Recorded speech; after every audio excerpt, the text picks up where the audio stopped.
pergi dari rumah ini, dasar istri tidak tahu diuntung. Bentak suamiku, setelah ibu mertua melemparkan bukti transfer palsu ke wajahku dan memfitnahku habis-habisan. Aku pulang ke rumah orang tuaku. Tapi tepat 7 hari kemudian, suamiku langsung syok dan terduduk lemas saat melihat. Yuk, absen dulu di kolom komentar. Sobat kisah berasal dari kota mana saja? Jangan lupa tekan like dan subscribe, ya. Dukungan kalian sangat berarti agar channel ini terus berkembang dan bisa menyajikan cerita yang lebih seru. Terima kasih. Namaku Karisma Anindya. Bagi sebagian besar orang yang mengenal namaku di lembar akta pernikahan 5 tahun lalu, aku hanyalah seorang wanita yatim piatu beruntung dari kampung yang berhasil memikat hati seorang pengusaha logistik muda yang sedang naik daun di ibu kota. Sederhana, penurut, berpakaian katun murahan, dan selalu menundukkan kepala setiap kali ibu mertuaku mengoreksi caraku menyapu lantai atau menyajikan teh melati kesukaannya di pagi hari. Mereka mengira aku adalah tanah liat yang rapuh, yang bisa diinjak, dibentuk, atau dihancurkan sesuka hati tanpa pernah ada perlawanan. Mereka lupa bahwa tanah liat yang dibakar di dalam tungku penderitaan yang tepat akan berubah menjadi keramik yang keras, tajam, dan sanggup menyayat kulit siapa saja yang mencoba menghantamnya dengan kasar. Malam itu, bulir air langit turun begitu deras, menghantam atap kanopi tembaga kediaman mewah keluarga Indra dengan suara berisik yang memekakkan telinga. Di dalam ruang tamu berlantai marmer Italia yang berkilau, suasananya justru jauh lebih dingin daripada badai di luar. Aku berdiri mematung, menatap tas kain usang yang tergeletak di dekat kakiku. Jemariku yang gemetar meremas ujung blus katun tipisku yang mulai terasa lembab oleh hawa dingin pendingin ruangan yang sengaja disetel terlalu rendah oleh bibi pelayan atas perintah Ibu Harti. Aku membiarkan tubuhku menggigil, membiarkan bahuku merosot ke bawah, menampilkan sosok seorang istri yang malang, hancur, dan telah kalah telak dalam perebutan tahta rumah tangga. Di hadapanku, Indra berdiri berkacak pinggang. Wajah pria yang dahulu selalu mengecup keningku setiap pagi sebelum pergi ke kantor kini berubah total. Tatapannya penuh dengan kilatan kemarahan yang bercampur dengan rasa jijik yang amat sangat. Tidak ada lagi sisa-sisa kehangatan dari pria yang telah menemaniku membangun PT Mandiri Jaya, abadi dari sebuah ruko sewaan yang sempit dan berdebu. Pergi kamu dari sini, Karisma. Jangan pernah berani menginjakkan kakimu di tanah ini lagi. Suara Indra menggelegar, beradu dengan suara petir yang menyambar di kejauhan langit malam. Mas, demi Tuhan, aku tidak pernah menyentuh uang deposito itu. Itu semua fitnah, lirihku. Suaraku bergetar hebat, mengandung nada kepasrahan yang begitu menyayat hati siapapun yang mendengarnya. Air mataku menetes satu demi satu, membasahi pipiku yang pucat tanpa riasan mewah. Aku sengaja menampilkan kerapuhan ini. Ini adalah panggung sandiwara terbaikku. Sebuah umpan terakhir yang harus aku tebarkan agar mereka merasa telah menang secara mutlak. Dari balik punggung Indra, muncul sesosok wanita parubaya dengan senyuman kemenangan yang tertahan di sudut bibirnya. Ibu Harti, sang ibu mertua, melangkah maju dengan keanggunan yang dipaksakan. Tangan tuanya yang dipenuhi perhiasan emas berkilau memegang selembar kertas dokumen cetak tebal yang baunya masih menyengat aroma tinta printer baru. Halah, masih mau mengelak kamu? Jalang? Hardi Ibu Harti dengan suara melengking yang memotong kesunyian malam. Ini bukti mutasi rekeningnya jelas sekali. Ada aliran dana ratusan juta rupiah dari rekening perusahaan Indra ke rekening pribadi atas nama sepupumu di kampung. Kamu pikir kami bodoh? Kamu sengaja menguras harta anakku untuk menghidupi keluargamu yang miskin itu, kan? Aku menatap lembaran kertas itu dengan pandangan nanar yang dibuat-buat. Di dalam hatiku, sebuah senyuman dingin yang sangat tipis nyaris saja terukir, namun aku berhasil menahannya dengan sangat rapi. Dokumen itu adalah sebuah mahakarya pemalsuan yang sangat kasar, sesuatu yang telah aku duga akan dilakukan oleh ibu mertuaku sejak 3 bulan yang lalu ketika aku sengaja meninggalkan celah keamanan pada sistem komputer kantor. Ibu Harti yang serakah, yang selalu mengincar posisi bendahara utama untuk menutupi utang-utang belanja barang mewahnya, akhirnya memakan umpan yang aku tebar dengan sukarela. Ibu, aku yang mengelola pembukuan itu sejak awal perusahaan ini berdiri dari nol. Bagaimana mungkin aku merampok rumahku sendiri? Aku jatuh bersimpuh di atas lantai marmer yang dingin. Lututku membentur lantai dengan suara yang cukup keras, menambah kesan dramatis dari penderitaanku malam itu. Cukup, Karisma. Indra membentak, melangkah maju lalu mencengkeram lengan atas tubuhku dengan kasar. Ia memaksaku berdiri kemudian menyeret tubuhku menuju pintu jati besar di bagian depan rumah. Aku tidak mau mendengar satu patah kata pun dari mulut seorang pencuri. Mulai detik ini, kita cerai. Hak asuh atau harta gonogini apapun jangan pernah kamu impikan dalam hidupmu. Pintu besar itu terbuka lebar. Angin malam yang membawa uap air hujan langsung menusuk kulit tubuhku yang tipis.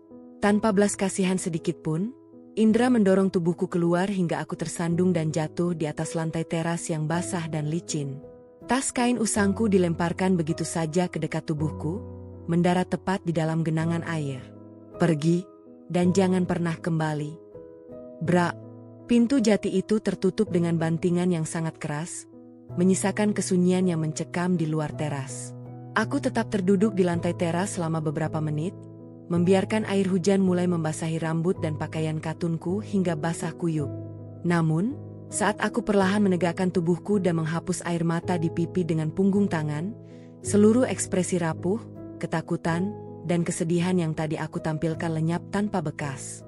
Mataku yang semula sayu kini bersinar dengan ketajaman sebilah belati yang baru selesai diasah. Aku mengambil tas kainku yang basah, lalu melangkah menembus hujan deras menuju gerbang luar tanpa menoleh ke belakang sedikit pun. Di dalam benakku, sebuah hitungan mundur finansial yang mematikan bagi mereka telah resmi dimulai. 1 hari dari 7 hari yang melelahkan telah berjalan. Indra, nikmatilah kemenangan palsumu malam ini bersama ibumu, karena waktu kalian di atas tahta kemewahan itu tidak akan lama lagi.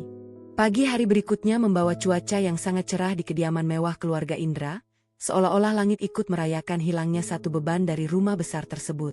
Di dalam ruang makan yang luas dan berlantai granit berkilau, aroma kopi Arabica yang mahal berbaur dengan wangi roti bakar mentega yang gurih. Indra duduk di kursi utamanya, melonggarkan sedikit dasi sutranya sembari menikmati embusan angin dari pendingin ruangan. Pria itu merasa seolah sebuah batu besar yang selama ini menggelayuti pundaknya telah sirna berkeping-keping. Di sampingnya, Ibu Harti sedang sibuk mengoleskan selai stroberi ke atas rotinya dengan gerakan tangan yang lincah dan wajah yang luar biasa berseri-seri. Ibu benar-benar merasa lega, Indra, ujar Ibu Harti sembari mengunyah rotinya dengan perlahan, sesekali membetulkan letak gelang emasnya yang bergemerincing. Perempuan udik dari kampung itu akhirnya pergi juga dari rumah ini. Sejak awal pernikahan kalian, ibu sudah berulang kali bilang, dia itu hanya mengincar hartamu saja. Untung ibu bergerak cepat memeriksa laporan keuangan yang dia sembunyikan di dalam laci meja kerja. Indra menyesap kopi hitamnya yang masih mengepulkan asap, lalu mengangguk setuju dengan dahi yang sedikit berkerut. Iya, Bu. Indra benar-benar tidak menyangka Karisma seberani itu memalsukan tanda tangan Indra untuk melakukan transfer dana ke rekening keluarganya. Padahal selama 5 tahun ini, dia selalu terlihat sangat polos, penurut, dan tidak pernah macam-macam. Polos katamu? Itu hanya topengnya saja untuk mengelabui kamu yang terlalu baik, Indra. Ibu Harti mendengus retoris, meletakkan pisau selainnya dengan dentingan nyaring yang disengaja di atas piring porselen buatan Inggris. Perempuan seperti dia itu licik di dalam. Sekarang, posisi kepala divisi keuangan di perusahaan sudah kosong. Kamu harus segera memasukkan sepupumu, si Danu. Dia itu lulusan akuntansi kampus swasta dan pasti jauh lebih bisa dipercaya daripada membiarkan orang asing seperti Karisma menguasai dompet usahamu. Indra tampak berpikir sejenak, mengetuk-ngetukkan jemarinya di atas meja makan. Pikiran tentang kekosongan posisi kepala keuangan itu memang sempat membuatnya agak cemas dan ragu, mengingat Karismalah yang selama ini mengurus seluruh labirin birokrasi, sistem perpajakan, dan struktur legalitas perusahaannya sejak mereka masih merangkak dari sebuah ruko sewaan yang sempit dan berdebu. Namun, rasa sombong yang terlanjur membakar dadanya beserta amarah yang disulut oleh ibunya membuat Indra mengabaikan firasat kecil yang sempat melintas di benaknya. Baik, Bu. Hari ini Indra akan meminta Danu datang ke kantor pusat untuk menandatangani kontrak kerja yang baru. Kita juga harus segera mengurus proses pembalikan nama beberapa aset rumah ini dan mobil sedan yang kemarin sempat terdaftar atas nama Karisma, kata Indra dengan nada suara yang tegas, berusaha menunjukkan otoritasnya sebagai pemimpin keluarga yang baru. Nah, begitu baru anak ibu yang pintar dan berbakti. Jangan sisakan 1 sen pun, atau bahkan selembar kertas berharga untuk perempuan penipu itu? Puji Ibu Harti dengan mata yang berbinar-binar penuh dengan keserakahan yang tidak lagi ditutupi. Beberapa jam kemudian, di kantor pusat perusahaan logistik PT Mandiri Jaya Abadi yang terletak di kawasan bisnis utama kota, Indra duduk di kursi kebesaran kulitnya. Ruangan kerja Karisma yang berada tepat di sebelah ruangannya tampak sepi, gelap, dan terkunci rapat. Indra segera memanggil Danu, sepupu ibunya yang bertubuh tambun dan selalu berpakaian agak kebesaran, untuk masuk ke dalam ruang kerjanya. Di atas meja jati milik Indra, sudah tersedia beberapa berkas tebal yang sengaja ditinggalkan oleh Karisma di dalam laci meja kerja utamanya sebelum malam pengusiran itu terjadi. Berkas-berkas tersebut bersampul kulit kambing hitam tiruan dengan tulisan cetak tebal berwarna perak. Restrukturisasi internal terpadu dan pengalihan hak guna usaha finansial. Danu, ini adalah berkas-berkas penting yang harus kita selesaikan hari ini juga agar seluruh akses sistem keuangan perusahaan resmi berpindah ke tanganmu secara mutlak, kata Indra sembari menyodorkan tumpukan dokumen tebal tersebut ke hadapan sepupunya. Danu, yang sebenarnya tidak terlalu paham tentang hukum korporasi tingkat tinggi dan hanya memiliki latar belakang administrasi seadanya, hanya mengangguk-angguk bodoh sembari membolak-balik halaman demi halaman dokumen yang dipenuhi oleh istilah-istilah asing tersebut. Wah, ini lengkap sekali, Indra. Mbak Karisma sepertinya sudah menyiapkan seluruh struktur pembukuan ini dengan sangat rapi sebelum dia pergi ya. Di sini bahkan sudah ada cap stempel persetujuan dari Dewan Komisaris yang lama. Dia hanya merapikan dokumen rutin perusahaan sebelum kejahatan penggelapannya terbongkar oleh ibu, jawab Indra dengan nada suara yang meremehkan, bersandar pada kursi kerjanya dengan angkuh. Sudah, kamu tidak usah banyak tanya tentang hal yang tidak penting. Ibu bilang kita harus memindahkan seluruh kepemilikan saham bonus dan hak kelola pajak tahun ini ke dalam satu rekening khusus atas nama saya dan ibu pribadi, agar harta ini tidak bisa digugat atau diganggu-gugat di pengadilan agama nanti saat sidang gugatan cerai dimulai. Ibu Harti, yang rupanya ikut menyusul ke kantor dengan alasan ingin memastikan segalanya berjalan lancar, langsung melangkah mendekati meja dan mengambil pulpen emas milik Indra. Sini, tunjukkan di lembar mana ibu harus membubuhkan tanda tangan sebagai saksi utama sekaligus sebagai komisaris baru perusahaan ini. Kita buat perempuan kampung itu benar-benar gigit jari dan keluar dari kota ini tanpa membawa apa-apa. Tanpa membaca lembar demi lembar klausul kecil yang tercetak dengan huruf berukuran 9 di bagian paling bawah halaman belakang dokumen tebal tersebut, Ibu Harti dan Indra dengan penuh semangat membubuhkan tanda tangan mereka di atas jajaran materai Rp10.000 yang sudah tertata dengan sangat rapi. Mereka merasa sangat cerdas, merasa sedang mengamankan harta karun raksasa senilai miliaran rupiah dari cengkraman hukum Karisma.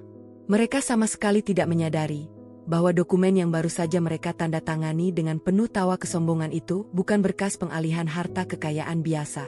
Lembar demi lembar kertas putih bersih tersebut adalah surat pernyataan mutlak pengambil alihan seluruh beban tanggung jawab utang piutang perusahaan yang menumpuk, liabilitas pajak progresif yang tertunggak selama 5 tahun terakhir, serta pernyataan personal penjaminan aset pribadi atas seluruh transaksi bodong yang selama ini diam-diam dilakukan oleh vendor-vendor nakal bentukan Ibu Harti di masa lalu demi mendapatkan komisi ilegal. Karisma tidak pernah menghapus atau melaporkan jejak kejahatan lama ibu mertuanya ke polisi secara langsung. Wanita itu justru mengumpulkannya dengan sabar, membungkusnya dengan rapi dalam dokumen legalitas yang sah, dan menyajikannya di atas meja agar ditandatangani sendiri oleh para pelakunya dengan sukarela dan penuh rasa kemenangan palsu. Tali gantung finansial itu kini telah terpasang rapi di leher Indra dan ibunya, tinggal menunggu waktu yang tepat untuk menarik tuasnya hingga mereka terperosok ke dalam jurang kehancuran yang terdalam. Sementara itu, di sebuah sudut kota yang jauh dari kebisingan distrik bisnis, sebuah rumah dinas tua berpagar kayu hijau tampak begitu tenang di bawah keteduhan pohon mangga yang rindang. Rumah itu adalah milik sebuah yayasan keluarga bernama Yayasan Amanah Bakti, sebuah lembaga sosial kecil yang bergerak di bidang pendidikan anak-anak kurang mampu yang didirikan oleh orang tua Karisma puluhan tahun lalu sebelum mereka wafat.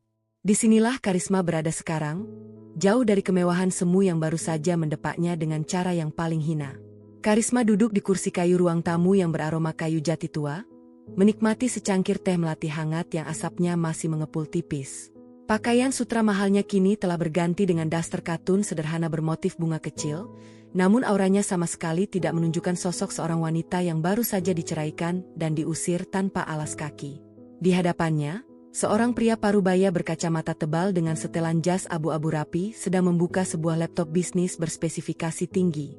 Beliau adalah Malik, sahabat karib mendiang ayah Karisma yang juga merupakan salah satu pengacara korporasi dan ahli hukum pajak paling disegani di negara ini. Semua berjalan tepat seperti yang kamu prediksikan, Karisma. Ujar Malik sembari memutar layar laptopnya ke arah Karisma dengan senyuman tipis yang syarat akan makna. 2 jam yang lalu, sistem notifikasi digital dari Otoritas Perbankan dan Kementerian Hukum menunjukkan bahwa Indra dan ibunya telah menandatangani dokumen restrukturisasi internal yang kamu tinggalkan di laci mejamu. Karisma menyesap tehnya perlahan, membiarkan kehangatan cairan itu membasahi tenggorokannya yang terasa kering setelah badai semalam. Apakah mereka membaca klausul tambahan yang sengaja aku letakkan di halaman 42, Paman? Malik terkekeh pelan, sebuah suara yang terdengar dingin namun penuh dengan rasa kagum yang mendalam pada kecerdasan wanita di hadapannya. Membacanya? Jangankan membaca, melihat ketebalan dokumen yang mencapai ratusan halaman saja sudah membuat mereka malas. Ibu Harti terlalu sibuk memastikan namanya tercantum sebagai pemilik saham utama yang baru dengan huruf besar, sementara Indra terlalu sombong untuk berpikir bahwa seorang istri yang diusirnya bisa menyusun sebuah skenario hukum tingkat tinggi di bawah hidung mereka sendiri. Malik kemudian mengetuk papan ketik laptopnya beberapa kali dengan ritme yang teratur, memunculkan grafik saldo sebuah rekening yayasan yang nilainya akan membuat orang awam terbelalak seketika. Angka di sana menunjukkan nominal miliaran rupiah, bersih, legal, dan tanpa cacat hukum sedikitpun. Seluruh dana likuid murni milik perusahaan logistik yang merupakan hasil jeripayahmu memeras otak selama 5 tahun ini telah resmi dialihkan ke rekening amanah yayasan sebagai dana hibah mengikat untuk pengembangan pendidikan anak-anak telantar. Jelas Malik sembari menunjuk baris kode transaksi resmi negara. Secara hukum positif, dana ini sudah tidak bisa lagi disentuh atau dikategorikan sebagai harta gono gini pernikahan karena statusnya adalah dana kelolaan pihak ketiga yang sah sebelum gugatan cerai dilayangkan oleh Indra. Pria itu tidak akan bisa menyentuhnya sepeser pun, bahkan jika dia menyewa 10 pengacara internasional sekalipun. Karisma meletakkan cangkir keramiknya ke atas meja kayu dengan ketukan yang sangat pelan namun bergaung tegas di dalam ruangan yang sunyi itu. Lalu bagaimana dengan sisa akun rekening operasional perusahaan yang mereka kuasai dengan penuh tawa kemenangan siang ini? Paman. Wajah Malik berubah menjadi sangat serius. Matanya berkilat tajam di balik lensa kacamatanya yang tebal. Itulah bagian yang paling mematikan dari jebakan ini, Karisma. Rekening yang mereka kira berisi sisa keuntungan proyek besar bulan ini sebenarnya adalah rekening penampungan seluruh liabilitas pajak progresif yang belum terbayar selama 3 tahun terakhir, ditambah dengan tumpukan utang vendor fiktif yang selama ini diam-diam dibuat oleh Ibu Harti untuk korupsi kecil-kecilannya. Begitu mereka membubuhkan tanda tangan dan cap jempol di atas materai tadi pagi, mereka secara sukarela memindahkan status tanggung jawab itu dari korporasi terbatas menjadi tanggung jawab pribadi-pribadi yang mutlak. Karisma menyandarkan punggungnya ke sandaran kursi kayu, menatap langit-langit rumah tua yang dipenuhi guratan kayu alami. Ingatannya kembali berputar ke masa-masa di mana ia harus begadang hingga larut malam dengan mata yang perih, menyusun pembukuan perusahaan sendirian hingga fajar menyingsing, sementara Indra asyik berkumpul dengan teman-teman bisnisnya di klub malam dan Ibu Harti tiada hentinya menuntut uang belanja bulanan ratusan juta rupiah yang dihabiskan di meja arisan sosialita. Mereka mengira aku adalah tanah liat yang bisa mereka bentuk, injak, dan buang ke dalam lumpur sesuka hati mereka. Gumam Karisma dengan suara yang sangat tenang namun bertenaga, seolah-olah setiap kata adalah sebuah keputusan takdir yang tidak bisa diubah.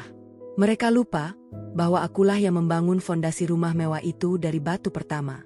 Dan jika aku memutuskan untuk pergi karena mereka hancurkan martabatku, aku memiliki hak sepenuhnya untuk meruntuhkan seluruh bangunannya bersama dengan orang-orang serakah di dalamnya. Karisma melirik kalender dinding tua yang berdetak konstan di sudut ruangan. Hari ini adalah hari kedua semenjak malam pengusiran itu, Paman. Biarkan mereka berdansa dan merayakan kemenangan palsu di atas bara api itu sedikit lebih lama lagi. Jeratnya baru saja terpasang, dan mereka sendiri yang mengencangkan talinya. Hari ketiga dan keempat berlalu bagaikan sebuah mimpi indah yang teramat panjang bagi Indra. Di dalam kepalanya, bayangan tentang masa depan perusahaan logistik yang kini sepenuhnya berada di bawah kendalinya terasa begitu benderang, tanpa ada lagi hambatan berarti. Seluruh aktivitas di kantor pusat PT Mandiri Jaya Abadi tampak berjalan dengan sangat normal, bahkan sepupunya, Danu, melaporkan dengan wajah berseri-seri bahwa mereka baru saja mendapatkan pemberitahuan resmi tentang pencairan dana proyek besar dari beberapa klien utama di luar kota. Indra benar-benar merasa bahwa keputusannya untuk menendang Karisma keluar dari rumah dan kehidupannya adalah langkah bisnis paling brilian yang pernah ia ambil sepanjang usianya. "Lihat ini, Ibu," pamer Indra dengan nada suara yang meninggi penuh keangkuhan saat mereka sedang menikmati makan malam di sebuah restoran mewah bintang 5 yang terletak di lantai teratas gedung pencakar langit pusat kota pada hari keempat. Indra memutar layar ponsel pintarnya yang mahal, menunjukkan grafik saldo rekening operasional baru yang terlihat sangat gemuk dengan deretan angka digital yang menggiurkan. Tanpa adanya Karisma yang selalu cerewet membatasi setiap pengeluaran kita, selalu menuntut kita untuk membayar pajak ini dan itu tepat waktu, kita sekarang bisa menikmati seluruh hasil jeripaya ini dengan bebas tanpa ada yang berani mengatur. Ibu Harti tersenyum sangat lebar hingga matanya menyipit, memotong daging steak mahalnya yang masih empuk dengan penuh kemenangan yang meluap-luap. "Sudah Ibu bilang sejak lama, kan? Karisma itu sengaja membuat sistem keuangan perusahaanmu terlihat rumit dan menakut-nakuti kamu dengan urusan negara hanya agar dia bisa terus mengontrol semua uangmu. Sekarang, setelah perempuan Udi itu pergi, uang ini menjadi milik keluarga kita sepenuhnya. Oh ya, besok Ibu mau pergi ke mall untuk membeli tas bermerek terbaru yang baru saja keluar bulan ini. Kamu tinggal transfer saja uangnya dari rekening operasional itu ya, Indra." "Gampang sekali, Bu. Besok pagi-pagi Indra akan langsung meminta Danu untuk mencairkan dananya dan mengirimkannya ke rekening pribadi Ibu," jawab Indra dengan nada meremehkan, seolah-olah tumpukan uang di bank tersebut tidak akan pernah bisa habis hingga 7 turunan. Namun, kenyamanan dan kemewahan yang sedang mereka rasakan saat ini sebenarnya hanyalah ketenangan semu di dalam mata badai yang sedang bergerak mendekat dengan kecepatan penuh. Di tempat lain yang sunyi, sistem komputer canggih di kantor pelayanan pajak Pratama beserta Direktorat Jenderal Penegakan Hukum Finansial telah mendeteksi sebuah anomali raksasa yang sangat mencurigakan. Dokumen pengalihan tanggung jawab hukum yang ditandatangani oleh Indra dan ibunya pada hari kedua telah secara otomatis masuk ke dalam sistem verifikasi penegakan hukum negara. Memasuki hari kelima, riak-riak kecil yang menakutkan mulai muncul ke permukaan, merusak ketenangan semu yang selama ini dinikmati oleh Indra. Sore itu, ketika jarum jam baru saja menunjukkan pukul 4 dan Indra sedang bersiap-siap untuk melangkah keluar dari ruang kerjanya untuk pulang, pintu ruangannya diketuk dengan sangat tidak sabar. Danu masuk dengan wajah yang sangat pucat, dipenuhi oleh peluh yang bercucuran deras membasahi kemejanya yang berantakan. Napasnya memburu tidak teratur, sementara kedua tangannya memegang beberapa lembar surat tebal berlogo resmi Garuda Emas Negara dengan kulit amplop berwarna merah marun yang sangat mencolok. "Ada apa denganmu, Danu? Kenapa wajahmu terlihat seperti orang yang baru saja dikejar hantu begitu?" tanya Indra sembari merapikan lipatan jas mahalnya dengan gerakan santai, sama sekali tidak merasa terganggu. Ini gawat. Indra, ada banyak sekali surat yang baru saja diantarkan oleh kurir dari kantor pusat perpajakan negara. Banyak sekali, berjejer. Saya benar-benar kurang paham dengan bahasa hukum yang tertulis di dalamnya. Tetapi di bagian lembar paling depan ada kalimat tebal yang bertuliskan pemberitahuan pemblokiran sementara akun transaksi dan teguran hukum tingkat akhir, kata Danu dengan suara yang gemetar hebat, meletakkan tumpukan amplop misterius tersebut di atas meja kerja kayu jati milik Indra. Indra mengernyitkan kedua alisnya, merasa sedikit kesal karena waktu pulangnya terganggu. Ia mengambil salah satu amplop merah marun tersebut, lalu merobek bagian ujungnya dengan gerakan kasar. Pasti ini hanyalah kesalahan administrasi biasa dari orang-orang kantor pajak. Karisma kan selama ini selalu mengurus dan membayar semua kewajiban perusahaan tepat waktu sebelum dia pergi. Mungkin perempuan itu sengaja tidak menyelesaikan laporan terakhirnya dengan benar sebelum aku usir, hanya untuk membalas dendam dan merepotkan kita sekarang. Namun, ketika sepasang mata Indra mulai membaca baris demi baris angka serta untaian kalimat hukum yang tertera di dalam surat tersebut, warna merah di wajah angkuhnya mendadak pudar dalam sekejap mata, digantikan oleh warna pucat pasi yang teramat sangat mengerikan. Angka yang tertulis di atas kertas putih itu bukan lagi bernilai jutaan atau puluhan juta rupiah, melainkan deretan angka fantastis yang mencapai miliaran rupiah, sebuah akumulasi masif dari denda pajak progresif yang sengaja ditahan, manipulasi laporan ekspor-impor masa lalu yang dahulu sering dilakukan oleh vendor fiktif bentukan ibunya. Dan status hukumnya kini telah dinaikkan menjadi tahap penyidikan tindak pidana pencucian uang korporasi berat. Di bagian lembar paling bawah surat keputusan tersebut, tercantum sebuah nama dengan sangat jelas, tertulis dalam huruf kapital tebal sebagai penanggung jawab tunggal dan penjamin personal mutlak atas seluruh kerugian negara yang timbul, Indra Mandiri Utama dan Harti Sulistiowati. Ini tidak mungkin terjadi. Dari mana datangnya angka-angka gila penjerat ini? Teriak Indra seketika, suara baritonnya mendadak melengking tinggi penuh dengan kepanikan yang luar biasa. Tangannya bergetar begitu hebat hingga lembaran kertas di genggamannya mengeluarkan bunyi gemerisik yang memekakkan telinga ruangan yang sunyi itu. Saya benar-benar tidak tahu, Indra. Yang lebih mengerikan lagi, saat saya mencoba mengakses akun rekening utama perusahaan untuk membayar gaji para karyawan sore ini, sistem komputer bank langsung menolak akses saya secara otomatis. Pihak bank mengatakan bahwa seluruh rekening kita telah dibekukan total oleh otoritas keuangan pusat atas permintaan resmi dari negara. Danu mulai menangis panik, air mata dan keringat dingin kini berbaur membasahi wajah tambunnya. Indra yang mulai kehilangan akal sehatnya langsung menyambar ponsel pintarnya, mencoba menghubungi nomor kontak pribadi Karisma dengan jari-jari yang gemetar tergesa-gesa. Namun, sejauh apapun ia mencoba, hanya suara dingin dari operator jaringan yang berulang kali menjawab bahwa nomor yang ia tuju sudah tidak aktif lagi dan berada di luar jangkauan. Detak jantung di dalam dada Indra berpacu dengan sangat cepat, seolah-olah ada sebuah cakar besi tak kasat mata yang mulai meremas jantungnya dengan sangat kuat, mencabut seluruh rasa aman yang ia miliki dalam hitungan detik. Malam di hari kelima itu seketika berubah menjadi sebuah neraka kecil yang teramat pengap di dalam ruang tamu kediaman mewah milik Indra. Sinar lampu kristal gantung yang biasanya memancarkan kemewahan yang menyejukkan, kini terasa seperti api yang membakar kulit. Ibu Harti berteriak-teriak histeris, suaranya yang melengking tinggi memantul pada dinding-dinding marmer, menciptakan gema yang menyakitkan telinga setelah mendengar penjelasan dari anak laki-lakinya yang baru saja pulang dengan wajah sekusut kain pel dan pakaian yang berantakan tanpa arah. Kamu jangan bercanda, Indra. Jangan menakut-nakuti ibu yang sudah tua ini dengan cerita-cerita konyolmu itu. Bagaimana mungkin rumah megah ini dan seluruh rekening bank kita bisa disita oleh negara secara mendadak? Ibu tidak pernah melakukan apa yang disebut sebagai pencucian uang atau penggelapan pajak itu. Ibu ini orang terhormat, jerit Ibu Harti. Wajah tuanya yang biasanya kencang karena perawatan mahal kini tampak berkerut-kerut penuh dengan ketakutan yang luar biasa mendalam.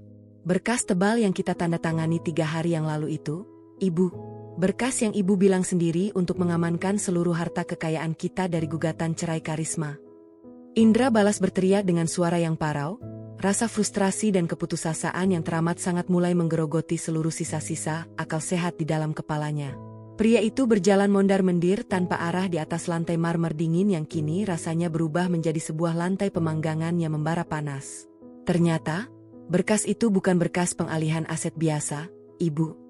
Itu adalah sebuah mahakarya dokumen pelimpahan seluruh dosa finansial masa lalu dari vendor fiktif yang dulu sering sekali Ibu gunakan secara diam-diam untuk mengambil komisi ilegal dari proyek-proyek besar perusahaan.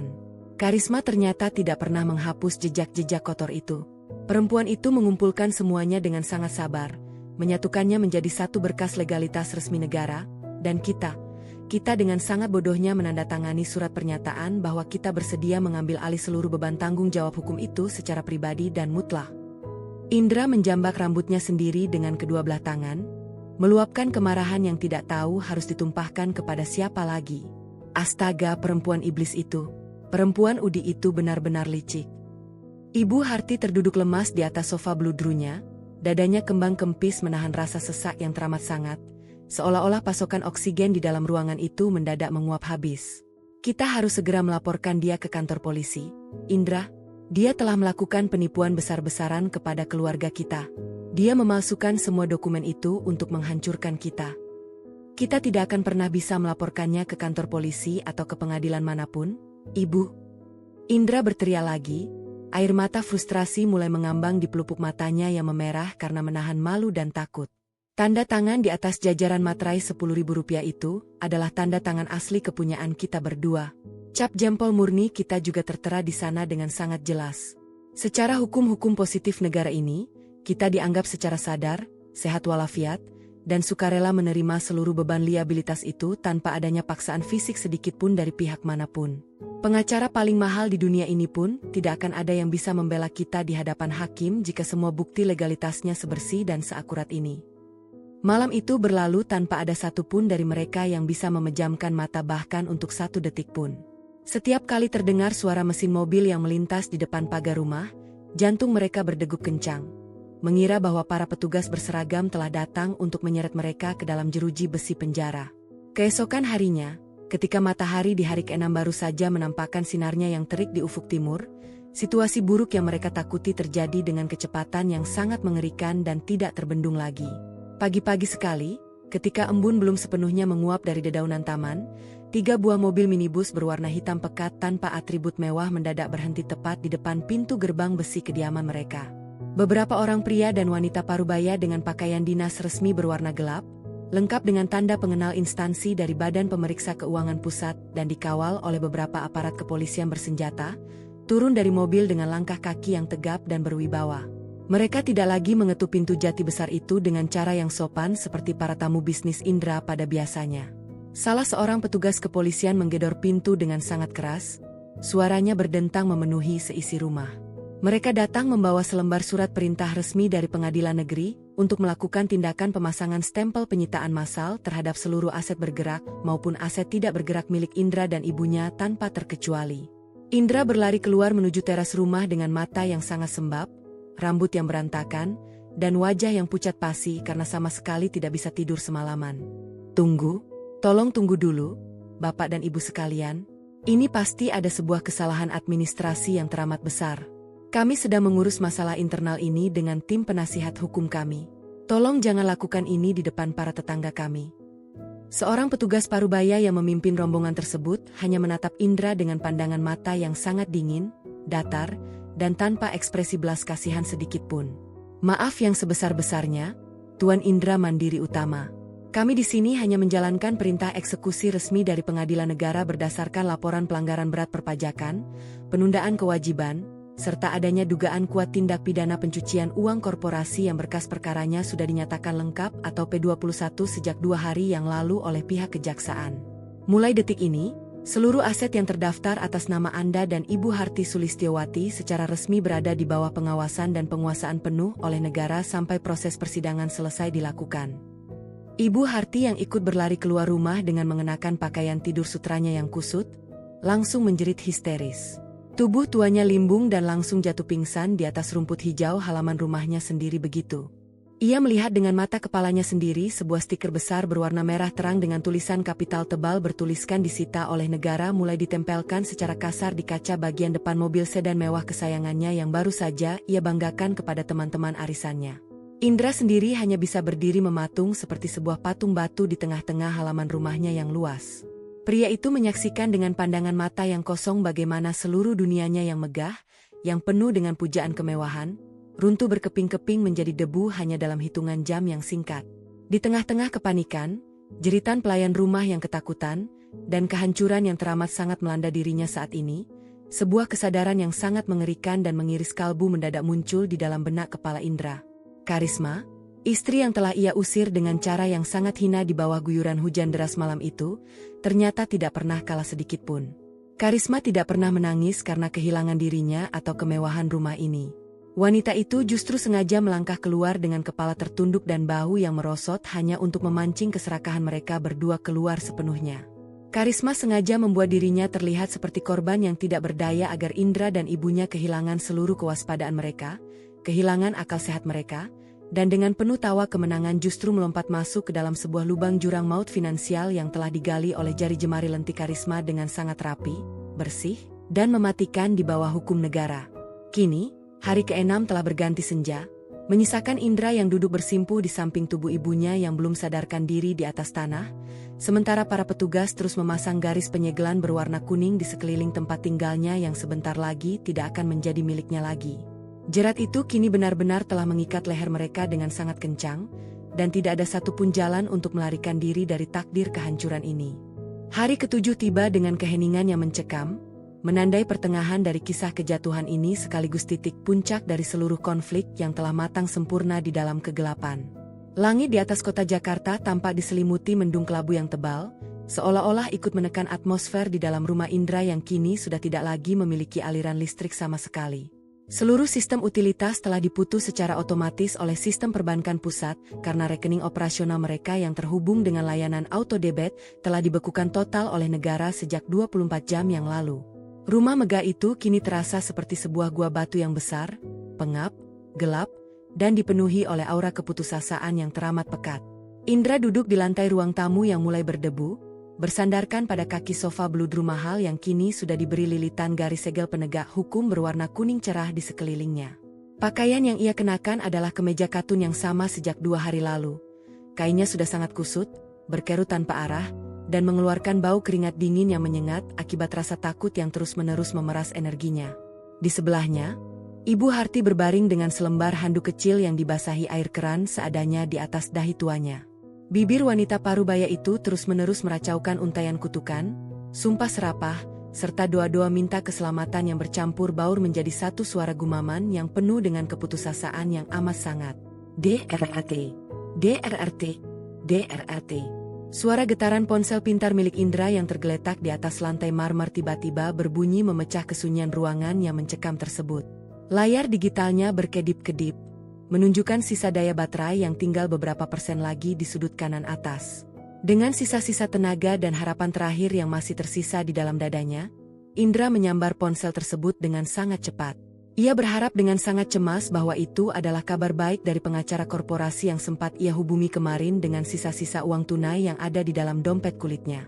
Namun, begitu sepasang matanya yang sembab membaca nama yang tertera di layar kaca tersebut, jantung di dalam dada Indra seolah-olah berhenti berdetak selama beberapa detik yang sangat menyiksa. Karisma. Indra dengan jemari yang gemetar hebat segera menggeser tombol hijau di layar ponselnya, lalu menempelkan benda digital tersebut ke daun telinganya dengan sangat erat, seolah-olah takut kehilangan 1 milidetik pun dari suara di seberang sana. Karisma, kamu di mana sekarang? Hah? Apa yang sudah kamu lakukan kepada keluarga kami, perempuan iblis? Kamu sengaja menjebak kami, kan? Kamu perempuan ular yang tidak tahu diri. Indra berteriak dengan sangat histeris, meluapkan seluruh bendungan kemarahan, harga diri yang terluka, serta ketakutan murni yang selama 5 hari ini mengurung pikirannya tanpa ampun. Suaranya yang serak melengking tinggi, memantul di antara dinding-dinding rumahnya yang kosong tanpa pelayan lagi. Namun, dari seberang saluran telepon yang sunyi, tidak ada satupun suara teriakan kemarahan atau makian balik yang terdengar untuk membalas dendam. Yang terdengar di telinga Indra justru hanyalah sebuah helaan napas yang sangat tenang, sangat lembut, disusul oleh suara dentingan halus sendok teh perak yang beradu dengan pinggiran cangkir porselen mahal. Suara dentingan yang sangat akrab di telinga Indra, karena itu adalah kebiasaan Karisma setiap pagi ketika wanita itu sedang memeriksa laporan keuangan perusahaan dengan tingkat ketelitian yang mengagumkan. Selamat pagi, Mas Indra. Suara Karisma akhirnya terdengar, begitu jernih, begitu tenang, dan sangat santai. Nada suaranya terasa sangat kontras dengan badai kehancuran yang saat ini sedang memporak-porandakan seluruh hidup Indra dan ibunya. Bagaimana harimu yang ketujuh ini, Mas? Apakah kasur mewah di dalam rumah besar itu masih terasa empuk dan nyaman untuk ditiduri? Meskipun tanpa adanya aliran uang hasil keringat murniku yang selama 5 tahun ini menopangnya. Kamu memalsukan semua dokumen restrukturisasi itu, kan? Aku tahu itu semua ulangan akal-akalanmu. Aku akan menuntutmu ke pengadilan negara. Aku akan menyewa pengacara paling hebat untuk memastikan kamu membusuk di dalam sel penjara yang paling gelap. Karisma. Ancam Indra dengan suara yang pecah, napasnya memburu tidak teratur menahan sesak di dadanya yang kian menguat. Karisma terdengar terkekeh pelan di seberang telepon. Suara tawa yang terdengar sangat anggun, berwibawa, namun sekaligus menjelma menjadi sebuah melodi kematian yang mengerikan bagi sisa-sisa harapan Indra yang kian menipis. Menuntutku ke pengadilan, Mas Indra? Atas dasar hukum apa yang akan kamu gunakan? Tanya Karisma dengan nada suara yang datar tanpa emosi, seolah-olah sedang berbicara dengan seorang rekan bisnis biasa tentang cuaca siang hari. Dokumen restrukturisasi internal perusahaan serta surat pernyataan pengalihan beban utang itu sepenuhnya sah di hadapan hukum positif negara ini. Kamu dan ibumu yang terhormat telah menandatanganinya secara sadar di hadapan staf notaris publik yang legal. Kalian bahkan membubuhkan tanda tangan asli beserta cap jempol murni di atas jajaran materai resmi tanpa adanya paksaan fisik sedikit pun dari pihak manapun. Sistem hukum menganggap kalian adalah orang dewasa yang sehat akal saat melakukan tindakan tersebut. Tetapi kamu sengaja menyembunyikan klausul utang vendor fiktif itu di lembaran-lembaran belakang, Karisma. Kamu sengaja menipu kami yang tidak paham dengan bahasa hukum keuangan. Potong Indra dengan gigi yang gemeretak menahan amarah yang kian membakar ubun-ubunnya. Aku sama sekali tidak pernah menyembunyikannya, Mas Indra. Aku hanya meletakkannya di tempat yang semestinya, di dalam lampiran berkas pertanggungjawaban operasional korporasi, jawab Karisma dengan ketegasan yang dingin. Kalian berdua saja yang terlalu malas. Terlalu meremehkan dokumen tebal itu karena sepasang mata kalian sudah dibutakan total oleh kilauan angka saldo rekening operasional baru yang kalian kira bisa diambil dan dinikmati dengan sangat mudah setelah menendangku keluar. Ibumu yang serakah itu sangat ingin menguasai posisi keuangan perusahaan. Bukan? Sekarang dia sudah mendapatkannya secara mutlak, lengkap dengan seluruh tumpukan beban liabilitas utang pajak progresif beserta manipulasi data keuangan yang dulu sering sekali ia lakukan secara diam-diam untuk mencuri uang operasional dari pembukuanku selama bertahun-tahun. Indra merasakan seluruh lidah dan tenggorokannya mendadak menjadi sangat kering dan kaku, seolah-olah ia baru saja dipaksa menelan segenggam pasir pantai yang panas. Seluruh argumentasi hukum yang ingin ia ucapkan mendadak lenyap berkeping-keping di hadapan logika dingin yang diucapkan oleh mantan istrinya tersebut. Karisma, tolong bicarakan ini baik-baik. Suara Indra mendadak berubah drastis. Nada suaranya yang semula meledak-ledak penuh amarah kini melunak, berubah menjadi sebuah rengekan parau yang memelas, merendahkan seluruh harga diri angkuhnya hingga ke titik yang paling bawah demi bisa menyelamatkan kulitnya sendiri dari jerat hukum negara. Aku tahu aku salah karena telah mengusirmu dengan cara yang kasar malam itu di bawah hujan. Aku benar-benar hilaf, mas terpengaruh oleh hasutan ibu yang terus-menerus menyudutkanmu. Tolong cabut laporan pajaknya di kementerian, Karisma. Kita bisa perbaiki hubungan ini. Kita bisa kembali hidup bersama seperti dulu lagi di rumah ini. Mas sebenarnya masih sangat mencintaimu, Karisma. Kembali hidup bersama seperti dulu lagi. Suara Karisma di seberang sana mendadak berubah menjadi sedingin es yang membeku, menghilangkan seluruh nada santai yang tadi sempat terdengar di awal pembicaraan mereka. Mas Indra, saat kamu menggenggam lengan atas tubuhku dengan sangat kasar, menyeret aku menuju pintu depan dalam kondisi hujan deras, dan menuduhku di depan ibumu sebagai seorang pencuri yang hina, apakah kamu memikirkan tentang arti kata cinta, Mas? Saat ibumu yang terhormat meludahi tas kain usangku, mencaci maki nama mendiang orang tuaku, dan menghina keluargaku di kampung yang hidup jujur secara sederhana, apakah kalian berdua pernah memikirkan tentang frasa bicarakan baik-baik? Karisma, tolonglah, aku memohon kepadamu. Waktu untuk meminta maaf atau memperbaiki kesalahan sudah habis semenjak detak jarum jam pertama berbunyi di malam pengusiranku dari rumah itu, Mas Indra. Hari ini adalah hari ke-7. Hari di mana seluruh jaring laba-laba keuangan yang aku tebar selama berbulan-bulan akhirnya mengencang dengan sangat sempurna tanpa ada satupun celah untuk meloloskan diri. Nikmatilah hadiah ulang tahun perusahaan yang paling berkesan dariku untuk kalian berdua, ucap Karisma dengan nada ketegasan yang mutlak, menutup seluruh ruang negosiasi yang ada. Sambungan telepon itu mendadak terputus secara sepihak dari seberang sana. Detik berikutnya, layar digital di ponsel pintar milik Indra menggelap total, kehabisan seluruh daya baterainya secara keseluruhan. Ruang tamu itu kembali dilemparkan ke dalam kesunyian yang mencekam. Namun, ketenangan itu tidak berlangsung lama. Dari arah luar pagar jati rumah mewah mereka, suara raungan sirene mobil-mobil petugas kepolisian mendadak terdengar berdengung sangat nyaring, membelah keheningan jalanan kompleks perumahan elit Mentari Residence. Suara raungan itu semakin lama semakin terdengar jelas dan mendekat ke arah pintu gerbang depan, menandakan bahwa babak baru dari puncak badai kehancuran finansial dan hukum ini baru saja dimulai untuk menyeret mereka masuk ke dalam kegelapan yang sesungguhnya. Pintu jati besar di bagian depan rumah megah itu digedor dengan sangat keras, menimbulkan suara dentuman beruntun yang menggema hebat di dalam koridor yang sunyi dan pengap. Suara itu membuat Ibu Harti tersentak bangun dari pingsan semuanya. Wanita tua itu membuka matanya dengan terbelalak. Napasnya memburu penuh dengan ketakutan murni yang luar biasa ketika handuk kecil di dahinya terjatuh ke lantai marmer yang kotor. Indra berdiri dengan lutut yang terasa teramat lemas, seolah-olah seluruh tulang di kakinya telah berubah menjadi jeli. Ia melangkah perlahan menuju pintu depan dengan tubuh yang gemetar, menyeret langkahnya laksana seorang terpidana mati yang sedang berjalan dengan sisa tenaga menuju tiang gantungan. Saat jemari Indra yang dingin memutar kunci dan membuka daun pintu besar tersebut, pemandangan di hadapannya seketika merenggut sisa keberanian yang ia miliki. Di teras rumahnya yang luas, kini telah berdiri 4 orang petugas kepolisian dari Direktorat Tindak Pidana Ekonomi Khusus dengan seragam dinas lengkap yang rapi.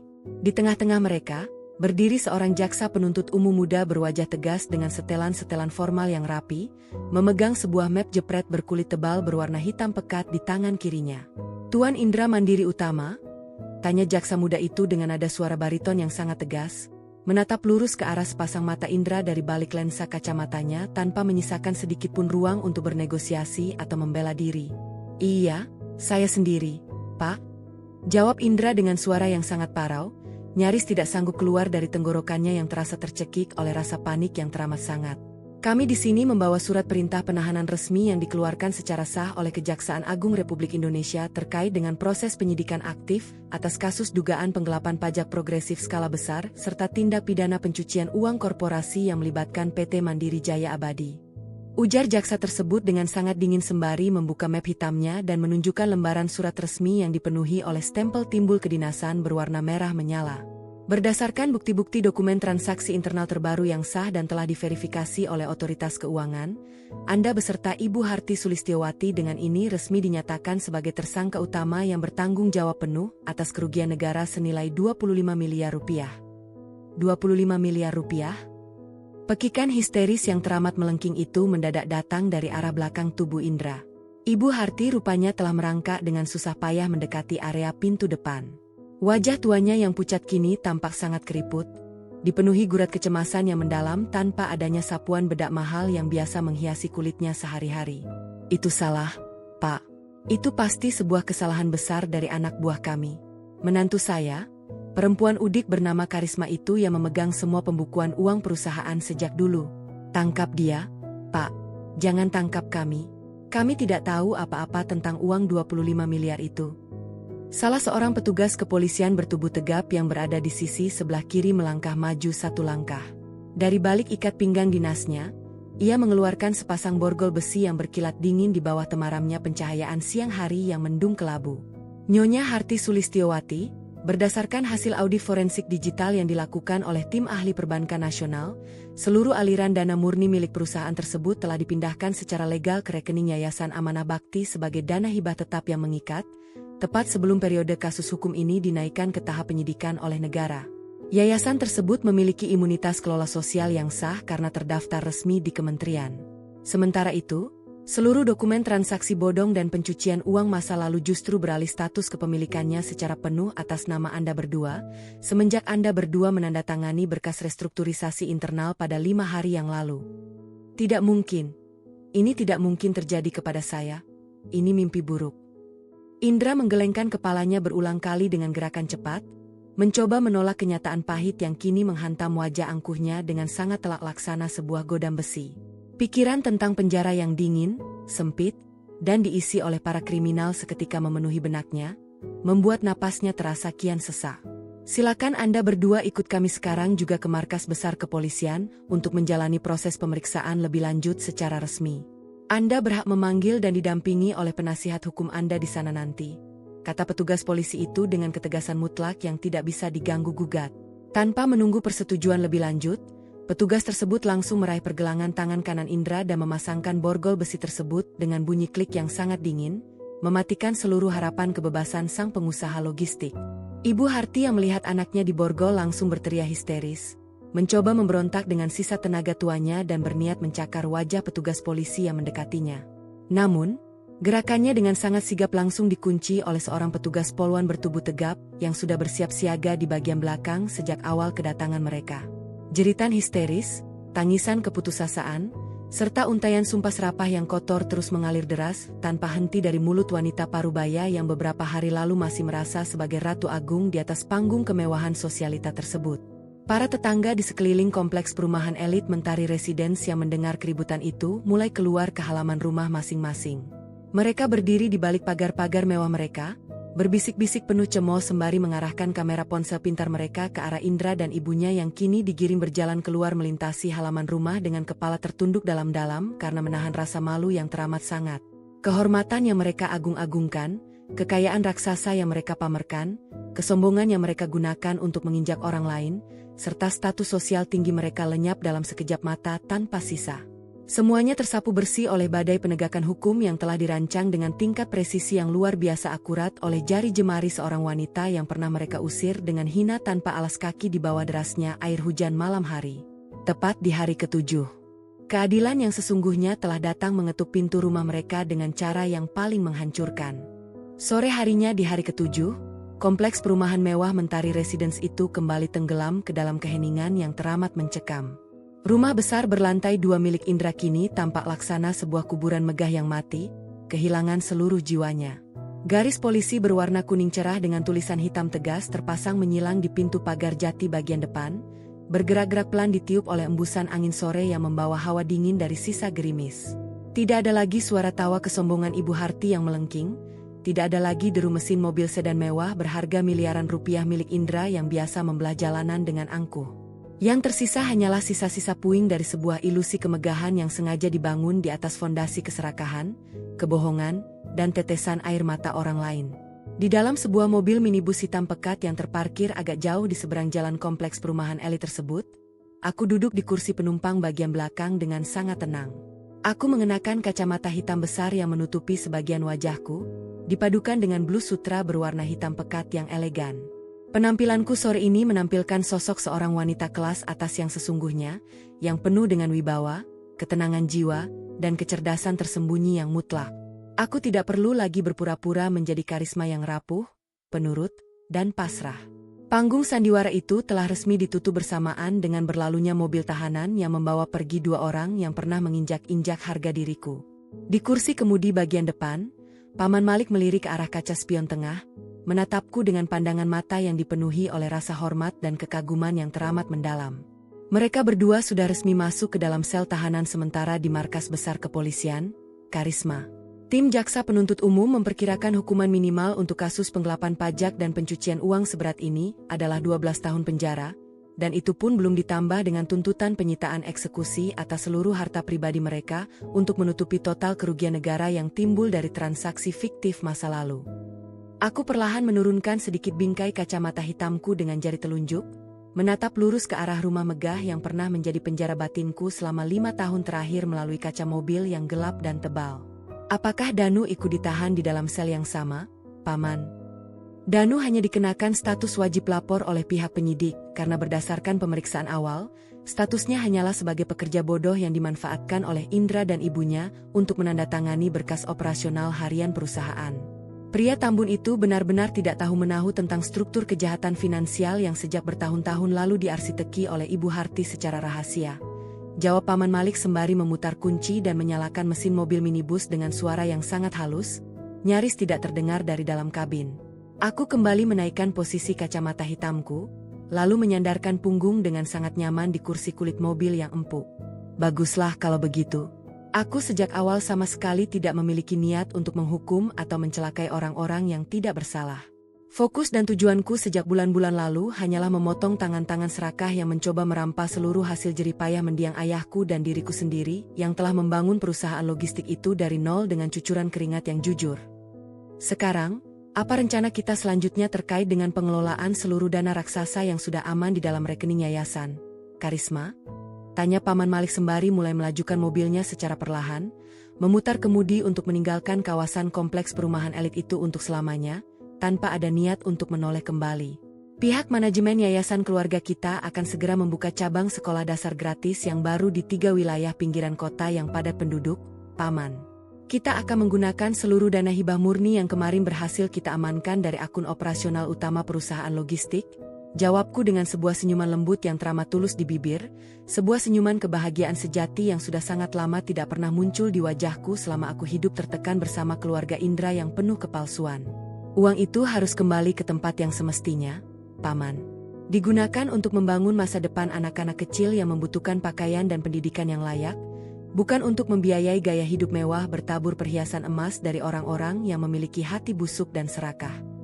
Mobil minibus hitam itu terus bergerak maju dengan kecepatan stabil, membelah jalanan ibu kota yang mulai diterangi oleh lampion-lampion lampu jalanan sore hari, melaju menuju sebuah masa depan yang baru, bersih, penuh cahaya, dan merdeka seutuhnya bagiku. Puncak badai konflik yang melelahkan telah berhasil aku lewati dengan kemenangan mutlak tanpa cacat di dalam genggaman tanganku, menyisakan musuh-musuhku yang kini harus mulai belajar membayar setiap tetes air mata kepedihan yang pernah mereka timbulkan di masa lalu dengan dinginnya jeruji besi pengadilan negara yang kaku.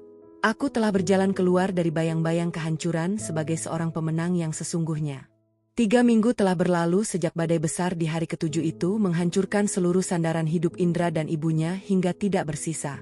Hari itu, Sidang perdana kasus dugaan penggelapan pajak progresif skala besar serta tindak pidana pencucian uang korporasi akhirnya digelar di ruang sidang utama Pengadilan Negeri Jakarta Pusat dengan pengamanan yang cukup ketat dari aparat kepolisian bersenjata.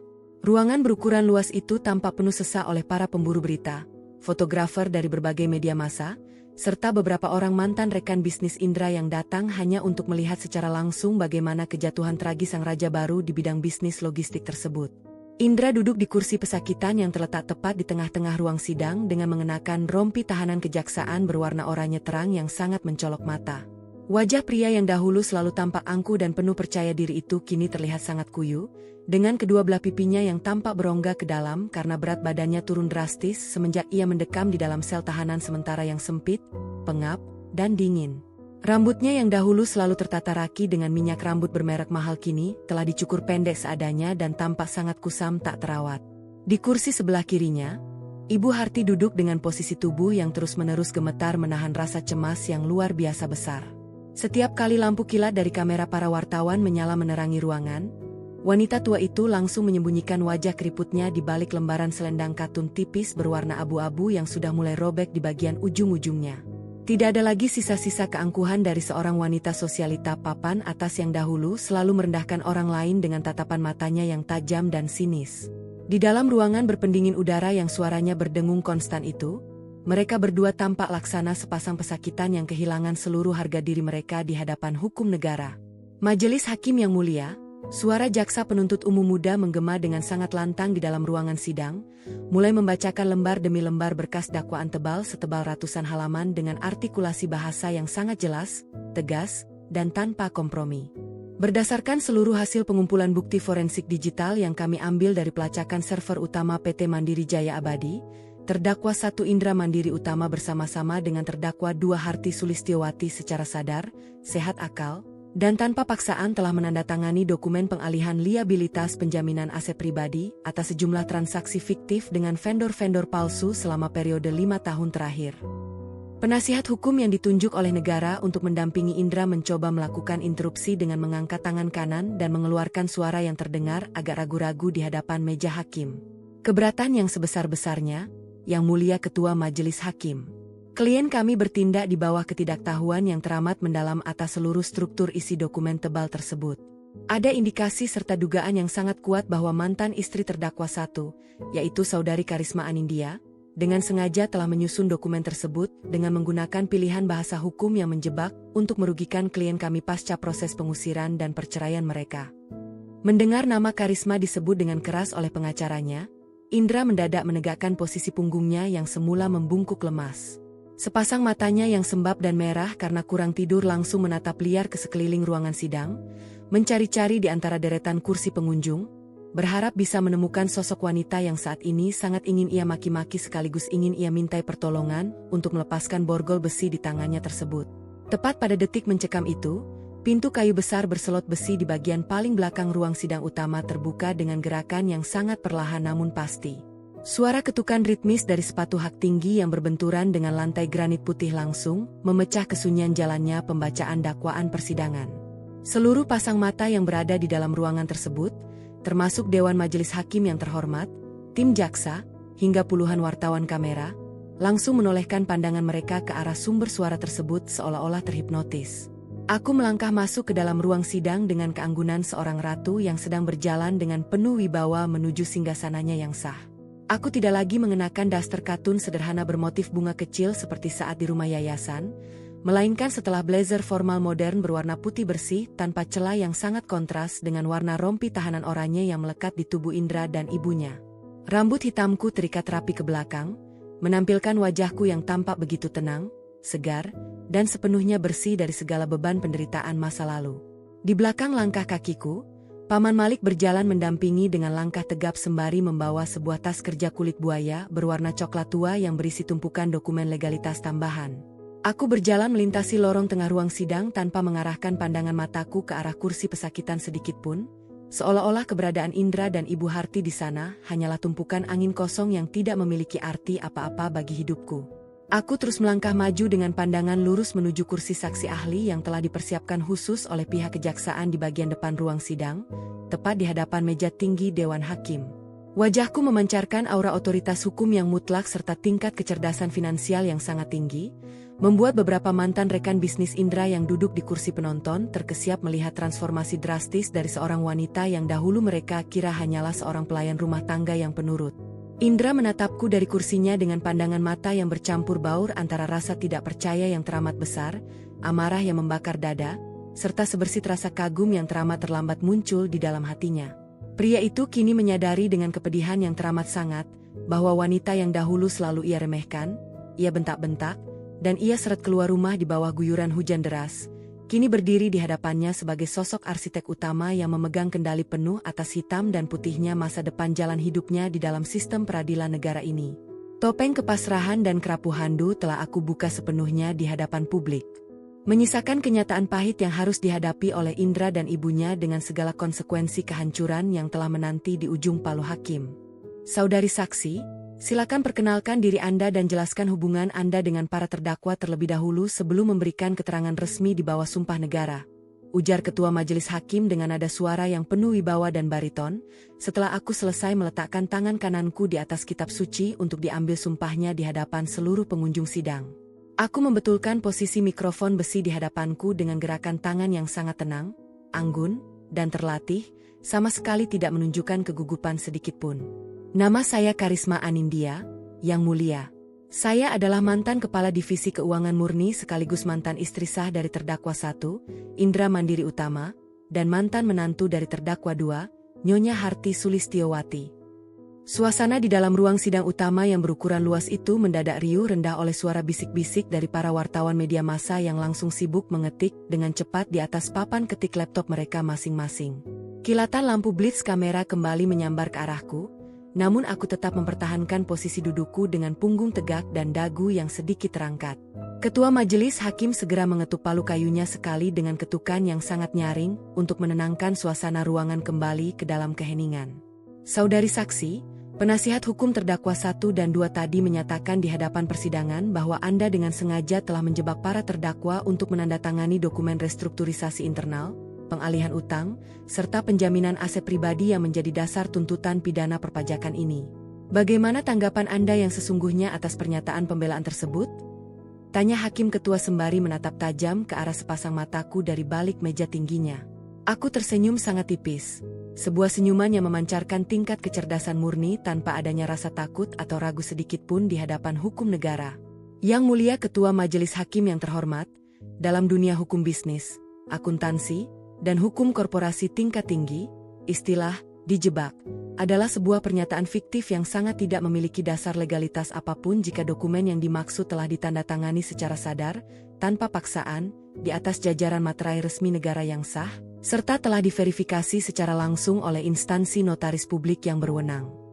Aku kemudian membalikan tubuh sedikit dan memberikan isyarat tangan kepada Paman Malik yang duduk di kursi belakangku. Dengan sigap, Paman Malik menyerahkan sebuah map berkulit tebal berwarna biru muda kepada petugas pengadilan untuk diteruskan langsung ke atas meja Dewan Majelis Hakim. Dokumen tebal yang saya serahkan itu adalah bukti salinan cetak dari nota peringatan internal keuangan atau memo internal financial yang saya susun sendiri dan saya kirimkan secara berkala ke alamat surat elektronik atau email pribadi terdakwa 1 dan terdakwa 2 setiap bulan tanpa putus, selama 3 tahun berturut-turut. Lanjutku dengan nada suara yang lantang, jelas, dan bergaung tegas di setiap sudut ruangan sidang yang sunyi. Dalam lembar demi lembar memo resmi tersebut, saya selalu menegaskan dengan sangat rinci bahwa seluruh transaksi keuangan dengan perusahaan vendor-vendor bentukan Nyonya Harti adalah tindakan ilegal yang melanggar hukum-hukum perpajakan positif dan memiliki potensi besar menimbulkan kerugian negara yang sangat masif. Indra yang duduk di kursi pesakitan merasakan seluruh punggungnya mendadak dibasahi oleh cucuran keringat dingin yang mengucur deras di balik rompi tahanan oranyenya. Ingatan pria itu berputar paksa, kembali ke masa-masa di mana ia sering sekali melihat notifikasi email masuk dari akun Karisma tentang pembukuan keuangan perusahaan. Namun, karena kesombongannya dan rasa malasnya, Indra selalu menghapus email-email penting tersebut tanpa pernah membacanya satu baris pun, karena menganggap diriku hanyalah seorang istri yang terlalu sensitif, cerewet, dan terlalu mencemaskan urusan bisnis ibunya. Namun, aku melanjutkan kesaksianku dengan memberikan sebuah jeda dramatis yang disengaja, membiarkan atmosfer ketegangan emosional memenuhi udara ruang sidang utama tanpa ampun. Para terdakwa selalu memilih untuk mengabaikan seluruh peringatan tertulis yang saya berikan. Bahkan, pada hari kedua setelah saya diusir secara paksa dan dihina dari rumah tinggal kami tanpa adanya alasan hukum yang sah, mereka berdua justru secara sukarela, tergesa-gesa, dan penuh rasa kemenangan menandatangani berkas restrukturisasi baru yang memindahkan seluruh beban liabilitas masa lalu itu dari akun korporasi terbatas menjadi tanggung jawab pribadi mereka secara mutlak dan menyeluruh, demi tujuan serakah untuk menguasai seluruh sisa aset perusahaan secara penuh tanpa harus membaginya sebagai harta gonogini pasca perceraian.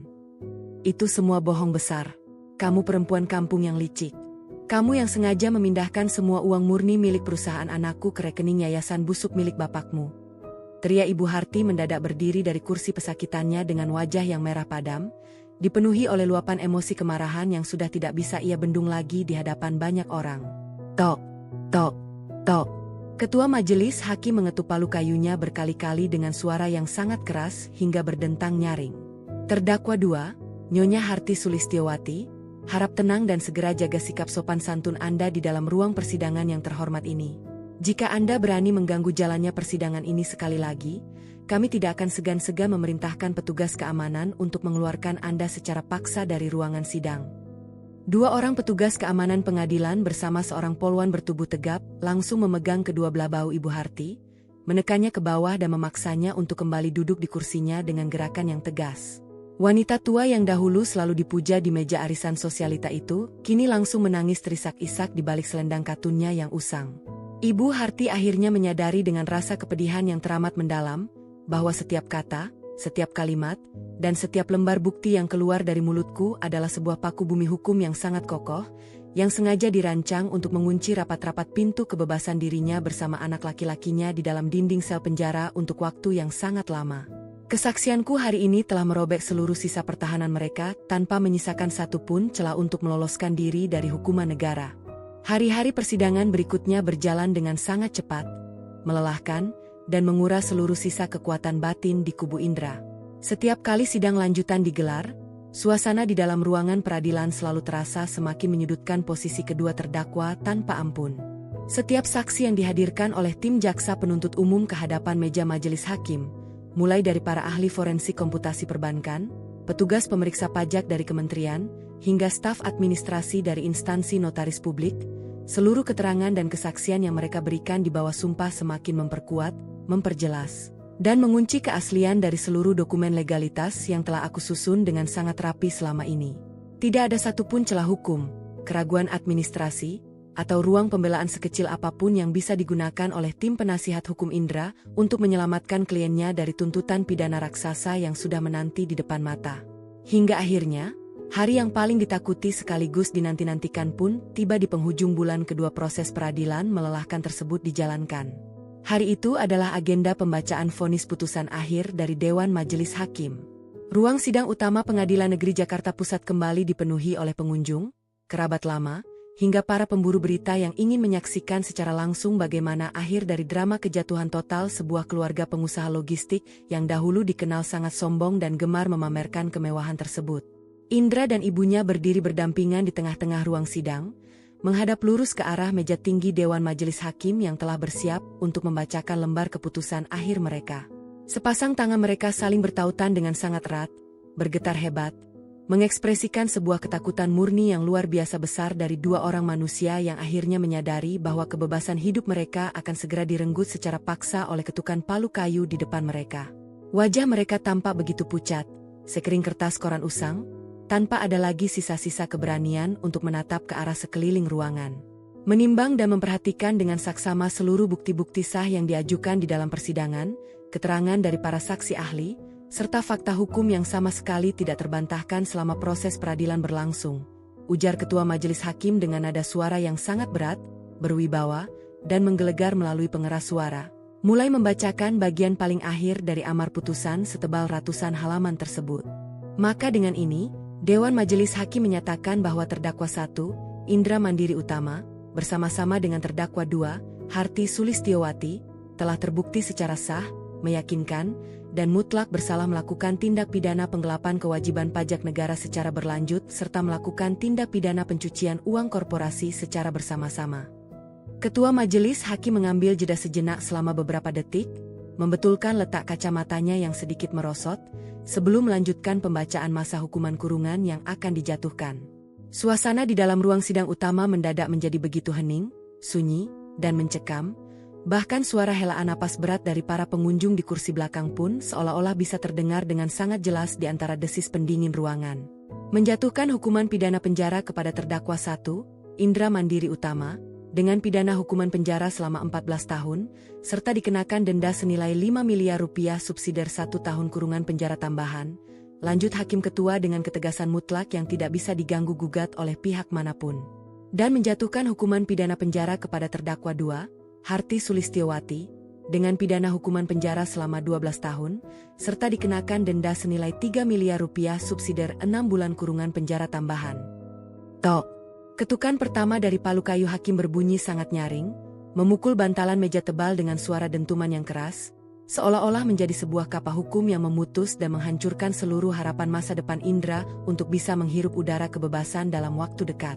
Pria itu memejamkan matanya rapat-rapat, sementara air mata keputusasaan mulai mengalir membasahi pipinya yang kuyu, serta memerintahkan kepada pihak Kejaksaan Negara untuk segera melakukan tindakan penyitaan eksekusi atas seluruh aset-aset pribadi milik para terdakwa tanpa terkecuali, termasuk di dalamnya rumah tinggal megah yang terletak di Kompleks Elit Mentari Residence, 3 unit kendaraan mobil mewah, serta seluruh isi rekening bank pribadi atas nama para terdakwa untuk selanjutnya dilelang secara terbuka guna menutupi total kerugian negara yang ditimbulkan oleh perbuatan para terdakwa, sambung Hakim Ketua, menutup pembacaan seluruh amar putusan pengadilan siang hari itu. Tok, tok. 2 ketukan palu berikutnya berbunyi berurutan dengan sangat tegas, menandai berakhirnya seluruh rangkaian proses persidangan sekaligus meresmikan status kejatuhan total, kehancuran nama baik, serta kemiskinan mutlak bagi keluarga Indra. Ibu Harti yang mendengar bahwa seluruh rumah dan perhiasannya akan disita habis oleh negara, langsung kehilangan seluruh kekuatan di kakinya. Tubuh tuanya lemas dan langsung jatuh terkulai di atas lantai ruang sidang. Menangis secara histeris sembari memukul-mukul lantai marmer dengan kedua belah tangannya yang kini sudah tampak sangat polos, tidak lagi dihiasi oleh deretan cincin-cincin emas bermata berlian mahalnya yang biasa ia pamerkan di meja arisan. Indra sendiri hanya bisa berdiri mematung dengan sepasang mata yang menatap kosong ke arah dinding depan, seolah-olah seluruh belahan jiwanya telah keluar meninggalkan raga tubuhnya yang kini terbalut oleh rompi tahanan kejaksaan berwarna oranye tersebut. Pria itu telah kehilangan segalanya dalam hitungan bulan. Istri yang dahulu tulus mencintainya dan merawatnya, perusahaan logistik besar yang ia rintis bersama dari ruko sempit, seluruh harta kekayaan melimpah yang selalu ia banggakan, kehormatan nama baik keluarga besarnya, dan yang paling berharga dari semuanya, kebebasan masa mudanya kini harus habis menguap di balik dingin dan sempitnya jeruji besi sel penjara yang suram. Aku yang duduk di barisan kursi depan hanya menatap pemandangan kehancuran mereka dengan sebuah ketenangan jiwa yang mutlak. Tidak ada rasa dendam yang meledak-ledak di dalam dadanya, tidak ada pula rasa iba yang keliru. Yang ada hanyalah sebuah perasaan lega yang teramat besar, karena keadilan hukum telah datang mengetuk pintu kehidupan orang-orang serakah itu dengan cara yang paling adil dan sempurna. Ketukan palu hakim hari ini adalah akhir dari sebuah perjuangan panjangku untuk menegakkan kembali harga diriku yang sempat mereka injak-injak di dalam lumpur fitnah. Sinar matahari pagi yang cerah dan hangat menyinari halaman luas sebuah gedung sekolah baru yang masih berbau kes segar di kawasan pinggiran kota. Suara tawa riang, canda, dan sorak-sorai anak-anak kecil berseragam putih merah memenuhi udara pagi yang sejuk itu, menciptakan suasana penuh harapan dan kehidupan yang sangat baru serta menyegarkan jiwa. Di atas pintu gerbang besi utama gedung tersebut, sebuah papan nama dari kayu jati tua terukir dengan tulisan tinta emas yang sangat indah dan berkilau saat diterpa cahaya fajar.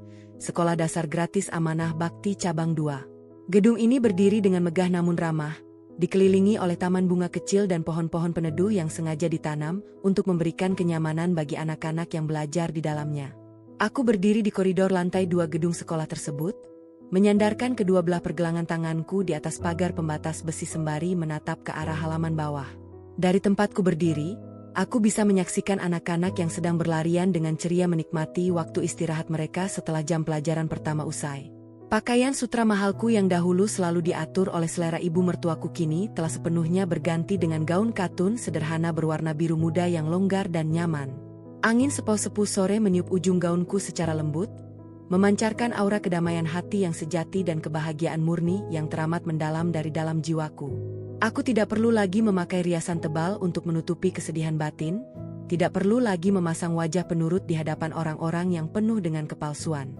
Di sebelah kananku, Paman Malik berdiri sembari memegang secangkir kopi hitam yang masih mengepulkan asap tipis beraroma harum.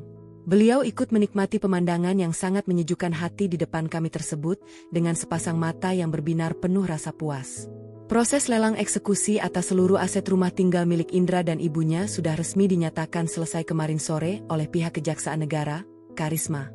Seluruh hasil penjualan bersih dari rumah mewah di Kompleks Mentari Residence tersebut langsung disetorkan oleh jurusita ke dalam kas negara untuk menutupi sisa denda pajak progresif mereka yang belum terbayar. Rumah megah yang penuh dengan kenangan pahit itu kini sudah resmi berpindah kepemilikan kepada seorang pengusaha properti yang baru dari luar kota. Aku hanya menganggukkan kepala secara pelan tanpa mengalihkan pandangan mataku dari halaman bawah. Sepasang mataku tetap terfokus pada senyuman tulus anak-anak kecil yang sedang bermain lompat tali di atas lapangan rumput hijau. Apakah mereka berdua sudah dipindahkan ke lembaga pemasyarakatan tetap untuk menjalani masa hukuman kurungan mereka, Paman? Sudah, Karisma. 2 hari yang lalu, tepat setelah putusan dari Dewan Majelis Hakim dinyatakan berkekuatan hukum tetap atau ingkrah, mereka berdua langsung dipindahkan dari sel tahanan sementara menuju lapas kelas 1. Jawab Paman Malik sembari menyesap kopi hitamnya secara perlahan, membiarkan kehangatan minuman itu mengalir di tenggorokannya. Kabar resmi yang saya terima dari salah seorang petugas sipir di sana menyebutkan bahwa Indra ditempatkan di sebuah blok hunian lapas pria dengan tingkat pengamanan yang cukup ketat, sementara ibunya berada di lembaga pemasyarakatan wanita khusus yang terletak jauh di luar kota. Petugas itu juga bercerita bahwa mereka berdua terus-menerus mengeluhkan fasilitas kamar sel yang sempit, makanan jatah yang sederhana, dan sering sekali terlibat pertengkaran mulut dengan sesama narapidana lainnya karena sifat sombong serta kebiasaan memerintah mereka yang belum bisa hilang sepenuhnya. Aku menghela napas panjang, sebuah helaan napas yang teramat lega, seolah-olah aku sedang melepaskan seluruh sisa-sisa beban kenangan buruk masa laluku bersama keluarga toksik tersebut ke udara bebas bersama embusan angin pagi. Biarlah itu semua menjadi sebuah universitas kehidupan yang sangat berharga bagi mereka berdua, Paman. Indra dan ibunya harus belajar dari nol untuk menghargai keberadaan orang lain, belajar hidup secara sederhana, dan memahami arti nyata dari sebuah konsekuensi logis atas setiap tindakan jahat serta keserakahan yang mereka pilih sendiri dengan sadar di masa lalu. Dan untuk langkah hidupmu sendiri selanjutnya, bagaimana, Karisma? Perusahaan logistik yang lama kini sudah resmi dilikuidasi total oleh tim kurator hukum, dan seluruh sisa dana murni yang berhasil kita amankan di dalam rekening yayasan keluarga ini sudah lebih dari cukup untuk membiayai seluruh operasional sekolah dasar gratis ini sampai puluhan tahun ke depan tanpa perlu mencemaskan masalah biaya lagi. Kata Paman Malik sembari membalikkan tubuhnya, menatapku dengan sepasang mata yang dipenuhi oleh rasa bangga dan penghormatan yang luar biasa besar kepada keponakannya tersebut. Apa yang benar-benar ingin kamu lakukan untuk kebahagiaan dirimu sendiri sekarang? Setelah semua badai besar ini berlalu dari hidupmu. Aku membalikkan tubuhku secara perlahan, menatap wajah Paman Malik dengan sebuah senyuman terbaik, paling manis, dan paling tulus yang pernah aku miliki sepanjang usiaku. Mataku bersinar dengan pancaran cahaya kebebasan mutlak yang sangat indah dan mempesona, sebuah kebebasan sejati yang lahir dari kekuatan batin seorang wanita yang menolak untuk dihancurkan oleh ketidakadilan orang lain. Aku telah bebas dari segala bentuk belenggu pernikahan yang beracun, bebas dari cacian mertua yang serakah, dan bebas dari rasa takut akan masa depan. Saya ingin mulai mengajar dan membagikan ilmu secara langsung di sekolah ini, Paman, jawabku dengan nada suara yang sangat lembut, namun dipenuhi oleh getaran keyakinan yang mantap untuk menyambut lembaran masa depanku yang baru. Saya ingin membagikan ilmu akuntansi dasar, manajemen keuangan, serta pemahaman tentang hukum bisnis kepada anak-anak kecil ini sejak dini. Saya ingin membentuk karakter mereka, agar kelak ketika mereka tumbuh dewasa, menjadi pengusaha yang sukses, atau menjadi pemimpin di masa depan, mereka bisa menjadi manusia-manusia yang jujur, amanah, memiliki integritas moral yang tinggi, dan tidak akan pernah membiarkan sepasang mata mereka silau oleh kilauan keserakahan harta duniawi yang bisa menghancurkan hidup mereka sendiri beserta orang-orang di sekeliling mereka. Aku melangkah pergi meninggalkan koridor lantai 2 yang teduh itu, berjalan turun melintasi anak tangga menuju halaman bawah untuk bergabung bersama dengan anak-anak kecil yang sejak tadi sudah melambaikan tangan mereka dan memanggil nama-namaku dengan penuh keceriaan. rasa sayang, serta penghormatan yang tulus dari dalam lubuk hati mereka.